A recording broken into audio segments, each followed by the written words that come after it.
adalah jenis zat atau obat dari tanaman sintesis maupun semi-sintesis yang dapat menghilangkan kesadaran, menurunkan mentalitas, hingga kematian. Lalu, apakah ada dampak bagi pengguna narkoba sendiri? Tentunya ada. Namun, dampak ini bersifat negatif untuk dirinya sendiri maupun kalangan masyarakat lainnya. Untuk dirinya sendiri, dia akan mengalami gangguan mental, overdosis, ketergantungan, hingga kematian. Dan untuk masyarakat sekitarnya, tentu saja akan meresahkan warga masyarakat lainnya.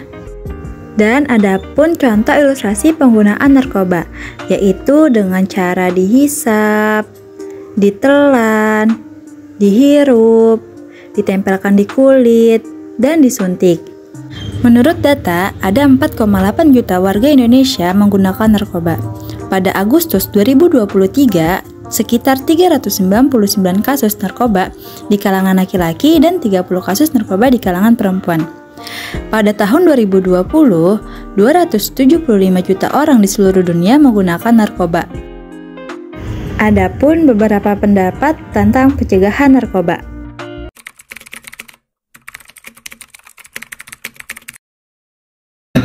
Narkoba itu kan narkotika ya. Ada namanya. Kalau dulu kan yang pada masa awal itu namanya minuman keras khamar. Sekarang kan khamar juga berkembang, gitu ya. Terus yang kedua ada narkoba dan macam-macam.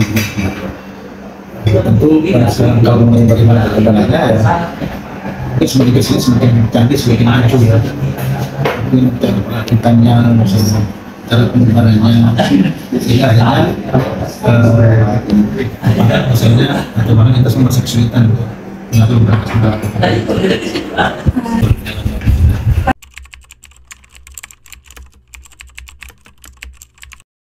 jelas dengan tegas melarang sesuatu yang bisa menimbulkan kemudahan terhadap diri, termasuk narkoba tadi, karena narkoba bisa merusak akal. Kalau kita kaitkan dengan makosid syariah, ibdul akal itu maka termasuk penghalangan narkoba. Jadi agama menutup pintu untuk bisa mengkonsumsi narkoba tadi itu, karena itu menjadi akal. Narkoba itu kan akhirnya jangka panjang. Dalam orang mengkonsumsi narkoba maka timbul fly atau halusinasi dalam akalnya, sehingga dia hidup tidak dalam posisi di alam nyata, tapi di dunia yang lain. Menurut Bapak solusi untuk tidak memakai narkoba? Ya, yang pertama, solusi supaya tidak memakai narkoba kita harus tahu betul bahwa di dalam konsumsi makanan minuman itu ada aturan main dalam Islam. Yang disuruh kan halal dan thayyibah. Yang dilarang adalah segala sesuatu yang tidak halal dan tidak thayyib. Termasuk juga tadi yang memabukkan, itu diharamkan.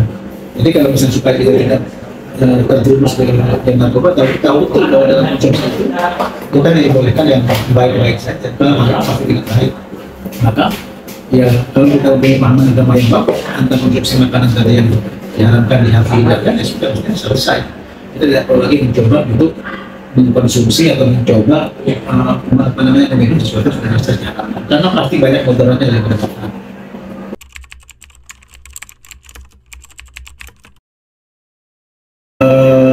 Yang pertama tentu harus memperdalam nilai-nilai agama. Jadikan agama sebagai pedoman hidup yang kokoh gitu ya, sehingga dia tidak gampang terjerumus kepada sesuatu yang diharapkan.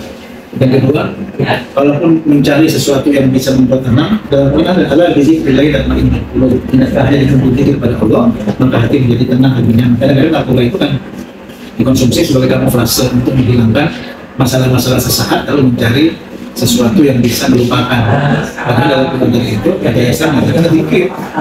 Kalau mau tenang, mau hidupnya nyaman, hati yang perintah agama, nanti diperbanyak zikrullah, sehingga akhirnya hidupnya menjadi lebih tenang, lebih nyaman, tidak galau, tidak resah, dan bagaimana mencari minuman atau makanan yang bisa melarikan diri sesaat. Jadi kita sendiri belajar banyak dari Allah yang sebenarnya lebih tenang, dan itu solusinya bisa menunjukkan kebahagiaan yang untuk pada hakiki, bukan yang semua. Kalau itu kan semua sekali. Itu kira-kira. Cukup? Iya.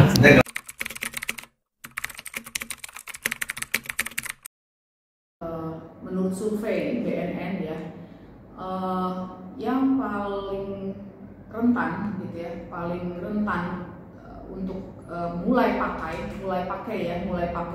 narkoba itu di usia remaja. itu di kisaran 15 tahunan. 15 tahunan sampai dengan nanti kira-kira kalau menurut survei itu yang terbanyak itu sekitar 40-an. Jadi antara 15 sampai 40 itu bisa dibilang rawan ya, rawan seseorang itu untuk mulai menggunakan narkoba.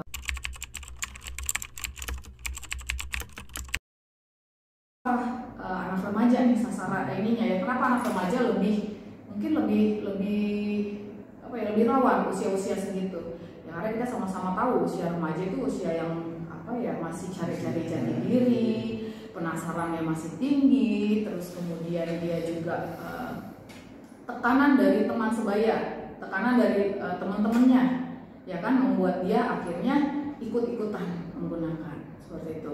Nah, kenapa juga bergeser ke arah yang produktif nih, mungkin 30-an, 40-an, karena di situ mereka kemudian ada tekanan tuntutan pekerjaan, kadang-kadang ya, dimana dituntut mereka itu untuk bekerja lebih produktif, mungkin sampai begadang-begadang gitu kan. Terus kemudian di satu sisi mereka ada uang untuk membeli. Ya di usia itu udah uang dong, 30-an itu udah bekerja gitu kan, rata-rata udah punya uang. Akhirnya mereka juga dengan mudah tuh membeli.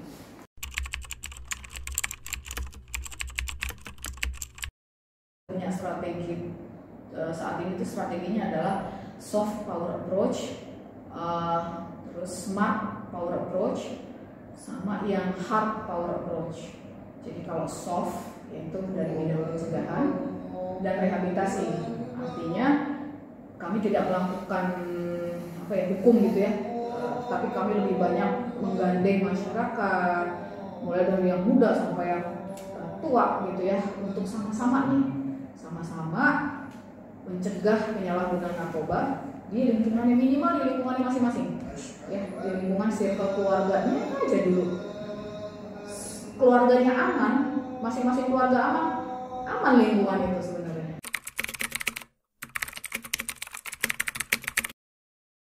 Biasanya kita lewat edukasi dulu, edukasi mengenai apa itu narkoba, bahaya narkoba, terus kemudian ciri-ciri orang yang terkena narkoba gitu. Ya biasanya kita edukasi murahnya itu dengan membentuk kelompok-kelompok ya. Membentuk kelompok-kelompok, kita lakukan edukasi langsung ke masyarakat mengenai melalui metode penyuluhan, atau mungkin juga melalui pamflet-pamflet yang diberikan, atau mungkin kita juga kerjasama dengan para perangkat-perangkat desa misalkan untuk regulasi masalah narkoba. Misalkan di suatu tempat ada misalkan kayak dia termasuk warganya misalkan banyak yang terkena narkoba. Nah itu biasanya kita langsung menargetkan di sana untuk edukasi atau penyuluhan. Gitu.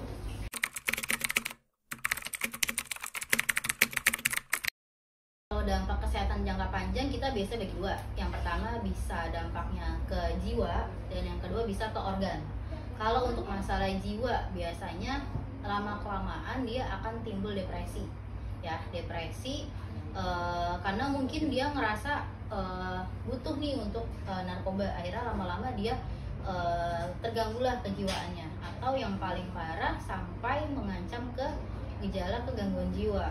Kalau gejala kegangguan jiwa itu udah kondisi fase kronis ya, dimana berarti yang pengguna narkoba itu sudah benar-benar butuh untuk pertolongan. Terus yang terakhir tadi kan untuk masalah organ, narkoba itu kan banyak golongannya dan seringnya itu kan adalah obat-obat ya. Obat-obatan itu sebenarnya yang mungkin dosisnya itu tidak sesuai dengan dokter gitu kan. Jadi efek jangka panjangnya bisa berefek ke organ, dimulai dari ke otak, itu bisa menyebabkan ya penurunan kesadaran dan lain-lain gitu. Bisa ke jantung juga, jantung bisa menyebabkan gagal jantung, atau yang paling parah bisa serangan jantung gitu kan. Terus ya yang terakhir mungkin ke ginjal, karena ginjal itu kan kita buat filtrasi ya, filtrasi itu buat menyaring darah. Otomatis obat-obatan yang masuk ke tubuh kita akan difiltrasi atau disaring di ginjal, otomatis pasti ginjalnya rusak. Efek jangka panjangnya bisa menyebabkan gagal ginjal, dimana ketiga hal tersebut itu bisa menyebabkan kematian gitu. Apalagi untuk kasus-kasus yang sudah overdosis ya, misalkan overdosis ya itu bisa menyebabkan meninggal dunia gitu.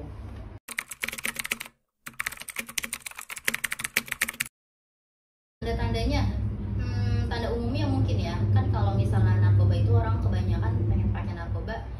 supaya bisa tenang ya. Otomatis efek yang ditimbulkan dari narkoba itu adalah suka halusinasi, suka berhayal yang nggak jelas gitu kan. Misalkan dia tiba-tiba berhayal jadi hewan apa, jadi apa gitu kan. Itu yang pertama. Terus yang kedua mungkin dari segi kebersihan dirinya. Biasanya kalau orang yang pakai narkoba itu cenderung dia nggak rapi, nggak bersih, terus jarang mandi mungkin gitu. Terus yang paling parah ya bisa mengganggu kejiwaan itu. Jadi ya tahu sendiri orang gangguan jiwa kayak gimana, kita ajak komunikasi juga nggak bisa. Dia punya dunianya sendiri. Itu ya ciri-ciri atau tanda-tandanya yang biasanya jelas gitu. Dan kalau misalnya pada pengguna narkoba jenis misalkan sabu atau apa, mereka kan biasa suka melukai diri sendiri ya. Biasa tanda-tanda fisiknya bisa kelihatan tuh, banyak luka-luka yang nggak jelas gitu. Terus biasanya mereka punya jam biologis tidurnya yang berbeda sama manusia pada normalnya. Misalkan dia sering bisa misalkan 36 jam atau 2 hari 2 malam itu mereka nggak tidur, itu kuat dengan obat narkoba itu gitu. Jadi kalau misalnya ada tanda-tanda kayak gitu ya harus diwaspadai. Berarti kemungkinan yang mulai kena ke arah ketergantungan narkoba, mulai didekati, terus kemudian mulai diberikan motivasi gitu kan. Terus selanjutnya sih mungkin ya kalau bisa sih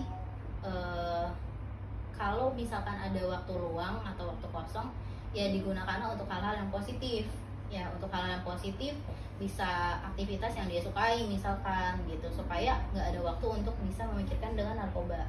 Atau yang terakhir, kalau misalnya dia punya teman, karena lingkungan itu juga berpengaruh. Kebanyakan biasanya zaman sekarang itu orang kena narkoba karena lingkungannya, dalam artian ya temannya. Kita harus pintar-pintar juga berteman.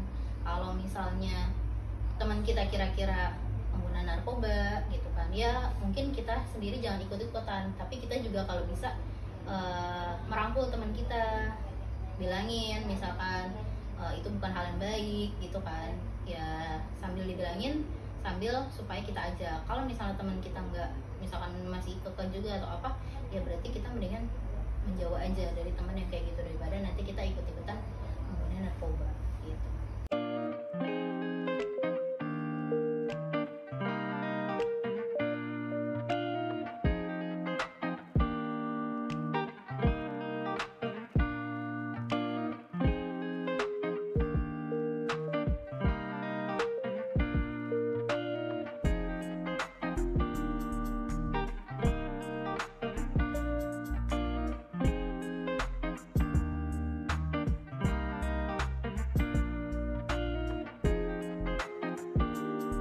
Itu mana?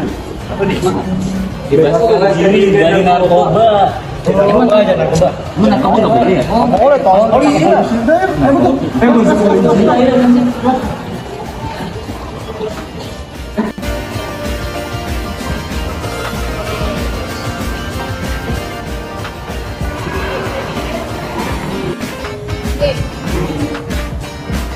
Udah nih guys, semoga dengan penyebaran poster ini pemuda tidak lagi dijadikan sebagai pengedar dan mengonsumsi narkoba.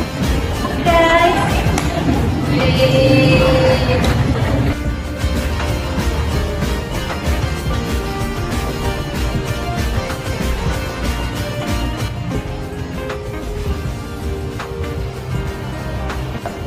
Oke teman-teman, salah satu solusi dari pencegahan narkoba tidak hanya melalui poster dari media sosial, tetapi kita juga harus pintar dalam memilih pergaulan dan lingkungan, karena itu adalah salah satu faktor terbesar dalam kita beretika dan mendekatkan diri kepada Allah. Oke guys, semoga dengan adanya video ini kalian termotivasi untuk tidak mencoba narkoba.